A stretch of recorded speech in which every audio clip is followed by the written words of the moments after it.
गोविंद बसुमतारी जिंदाबाद गोविंद बसुमतारी जिंदाबाद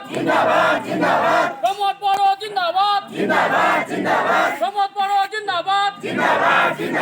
UPPL long live UPPL long live Long live, long live. UPPL long live Long live, long live. long live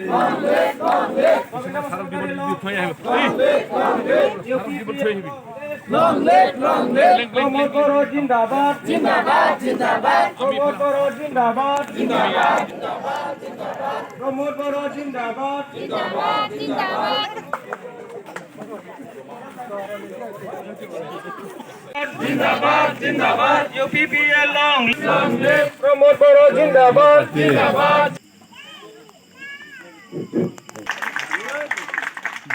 Long live, long live. Govind चंद्र Basumatary long live Long live, long live. Govind चंद्र Basumatary long live Long live, long live. Govind चंद्र Basumatary long live Long live, long live. UPPLनि दैदेननायाव बिटिआरनि जि सरकार थांनाय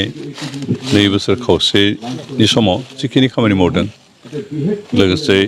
UPPL पार्टीनि जि नीति आरो आदर्श बेखौ मोजां मोननानै दिनै गोबां बिटिआर ओनसोलनि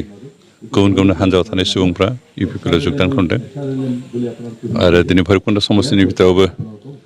दासिमहालागै दाबथाम जायगायाव जों दिनैजों दाबथाम जायगायाव जों बिदि जोगदान खालामहोबाय सान्तिपुर ओनसोलाव प्राय 100निख्रुइ बांसिन आरो दाखालि बावै पश्चिम नेपालपारायावबो 150 जन आरो दिनै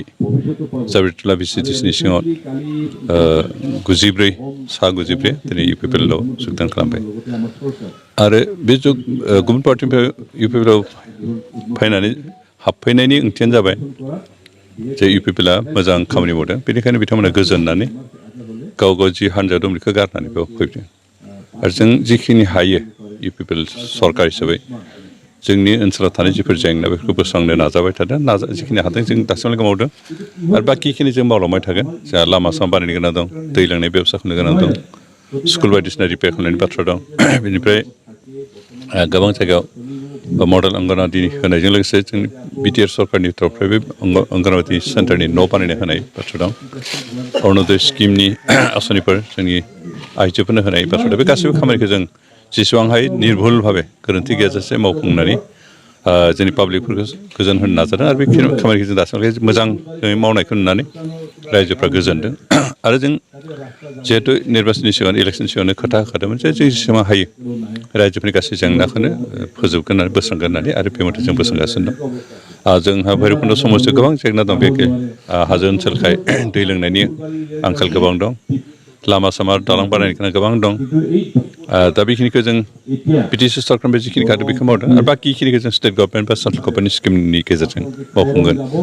जों आसा खालामदों अन्तत फैगौ आरो 2 बोसोर खावसे जोंहा जिहेतु दंबावो सरकार सालायनाय हिसाबै बे आरो 2.5 बोसोरनि गेजेराव जेसेबां हायो जोंनि बिटिआर ओनसोलनि जेंनाफोरखौ जों बोस्रांनो नाजागोन